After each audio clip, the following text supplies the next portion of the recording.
मुफ्ती Tariq Masood special. इमाम मेहदी का ज़ुहूर कब होगा, इमाम मेहदी कौन हैं और कब दुनिया में आएंगे, तफसील से बता दें। देखें, हमें रसूलुल्लाह सल्लल्लाहु अलैहि वसल्लम की जो सही हदीस से मिलता है वो इतनी बात मिलती है कि आप सल्लल्लाहु अलैहि वसल्लम ही के नसब में हज़रत महदी होंगे। उनका नाम आप सल्लल्लाहु अलैहि वसल्लम के नाम जैसा होगा, कुरैश में से होंगे, और जिस दौर में आएंगे वो हज़रत ईसा अलैहिस्सलाम भी उन्हीं के बाद फौरन नाजिल होंगे, उस दज्जाल भी उसी वक्त ज़ाहिर होगा। ये तीनों चीज़ें एक ही वक्त होंगी, दज्जाल, हज़रत ईसा अलैहिस्सलाम और हज़रत महदी। और हज़रत महदी दिमिश्क में मस्जिद में नमाज के लिए खड़े होंगे कि अचानक हज़रत ईसा अलैहिस्सलाम फरिश्तों के कंधों पे हाथ रख के दिमिश्क के मीनार पे उतरेंगे, फिर वहां से सीढ़ियों से नीचे आएंगे क्योंकि दारुल अस्बाब में दाखिल हो चुके हैं।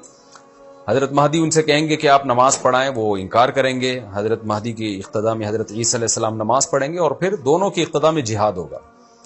तो मुजाहिदीन के इमाम होंगे हज़रत महदी।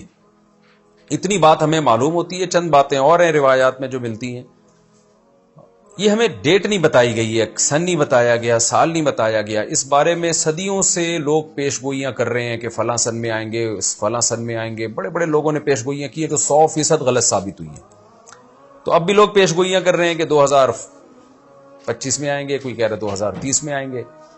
तो गवर्नमेंट की तरफ से कोई पाबंदी नहीं है, कोई भी कुछ भी कह सकता है। नबी सल्लल्लाहु अलैहि वसल्लम ने इसको मुबहम रखा है, सहाबा ने मुबहम रखा। ना सहाबा ने नबी से तारीख पूछी, ना महीना पूछा, और ना नबी ने बताया। और ऐसी चीजों में इस्लाम उसको मुजमल ही रखता है, क्योंकि वो महीना आता और उस महीने में कोई भी उठ के मेहदी का दावा कर देता तो कंफ्यूजन पैदा हो जाती है ना। इसलिए हमें इस पर मुबहम ईमान जरूरी है, मुजमल ईमान जरूरी है। मुबहम तो नहीं कहेंगे, मुजमल। मुजमल का मतलब तफसील हमें मालूम नहीं है, बस हमें पता है कि एक वक्त आने वाला है कुर्ब क़यामत में कि हदीस में आता है खुरासान से एक लश्कर उठेगा और अल्लाह उसको फतह अता फरमाएंगे। हदीस में आता है कि मुजाहिदीन लड़ेंगे और इतनी बड़ी जंग होगी कि आप सल्लल्लाहु अलैहि वसल्लम ने फरमाया कि 1/3 मुजाहिदीन उसमें जो लड़ने वाले होंगे वो शहीद हो जाएंगे, जो उस वक्त के सबसे अफजल तरीन शुहदा होंगे। और 1/3 मुजाहिदीन वो होंगे जो लड़ाई की शिद्दत और सख्ती की वजह से मैदान छोड़ के भाग जाएंगे। ये वो लोग होंगे जिनकी अल्लाह कभी भी तौबा कबूल नहीं करेगा। और 1/3 होंगे जिनको अल्लाह दुनिया पे गलबा अता करेगा, कुफ्र पे गलबा अता करेगा। तो ये उस वक्त फिर हजरत महदी की क़यादत में जिहाद होगा और पूरी दुनिया में अमन कायम हो जाएगा। हजरत ईसा इब्न मरियम भी उसी वक्त नाजिल होंगे, दज्जाल को कत्ल करेंगे।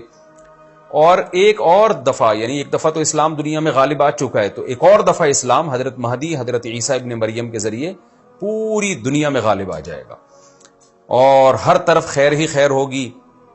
जिजिये का निज़ाम ख़त्म हो जाएगा और अल्लाह ताला अपनी बरकतों को खोल देगा, आसमान की बरकतें, खूब बारिशें बरसेंगी। एक रिवायत में आता है, तिरमिजी की रिवायत है, इतने बड़े बड़े अनार पैदा होंगे कि उसके छिलके को लोग साइबान के तौर पे इस्तेमाल करेंगे। एक एक अंगूर का दाना कई लोग निचोड़ के पिएंगे। यानी बरकतें अल्लाह की तरफ से ऐसी खुल जाएंगी, तो पूरी दुनिया में अमन होगा। तो ये जो नबी सल्लल्लाहु अलैहि वसल्लम की जो बासत थी ना, आप सल्लल्लाहु अलैहि वसल्लम की, वो क्या थी? कुरान में आता है लियुज़हिरहु अलद्दीनि कुल्लिही। आप सल्लल्लाहु अलैहि वसल्लम को दुनिया में इसलिए भेजा गया ताकि आप दीन को पूरी दुनिया में गालिब कर दें।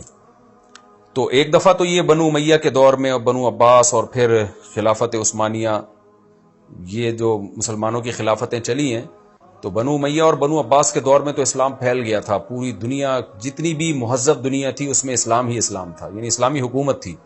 सब मुसलमान नहीं थे लेकिन हुकूमत इस्लामी थी, सब मुसलमानों के ज़ेरे साया थे। तो अल्लाह ताला अब पूरी दुनिया में कैफियत के लिहाज से, कमियत के लिहाज से, क्वांटिटी क्वालिटी दोनों लिहाज से इस्लाम को दुनिया में गालिब करेगा। उसके लिए अल्लाह ने हजरत महदी और हजरत ईसा इब्न मरियम का इंतखाब किया है। इतना हमारा ईमान है।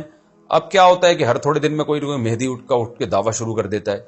और तो इमाम मेहदी सबसे पहली बात ये मुजाहिद होंगे, बड़ी अहम तरीन बात यह है। और उन्हीं के दौर में हजरत ईसा इब्न मरियम भी नाजिल होंगे, तो और दज्जाल भी जाहिर होगा। तो इसलिए ये तीनों चीजें एक साथ हैं, इसलिए इनको पहचानने में अहले इस्लाम को दुश्वारी नहीं होगी। हजरत महदी को तो लोग खुद तलाश करेंगे, उनकी अलामतों में से ये भी है, वो दावा नहीं करेंगे। लोग अहलुल्लाह बुजुर्गान दीन उलमा उनको खुद तलाश करेंगे। आज लोग खुद दावा कर रहे होते हैं हजरत मेहदी हैं, मैं हजरत मेहदी हूं, तो वो दावा जो करेगा इसका मतलब वो तो हो ही नहीं सकता। तो इसलिए हमें इस टॉपिक को खत्म कर देना चाहिए इस सेंस में کہ اس سینس میں ختم کر دینا چاہیے کہ جو دعوے کر رہے ہیں نا کہ کل آ رہے ہیں، پرسوں آ رہے ہیں، فلاں سن میں آ رہے ہیں، اس سینس میں اس ٹاپک کو ہمیں ختم کر دینا چاہیے. ہاں جتنا احادیث میں ہے اس کو بیان کرنا چاہیے. اور جو لوگ بھی خلاف سنت ہوتے ہیں وہ تو حضرت مہدی ہو ہی نہیں سکتے. آج تو مہدی ہونے کا دعویٰ ایسے ایسے پاگل فضول قسم کے لوگ کر رہے ہیں جو انسان ہونے کا دعویٰ کرنے سے پہلے ان کو سوچنا چاہیے کہ ہم انسان کے بچے بھی ہیں کہ نہیں.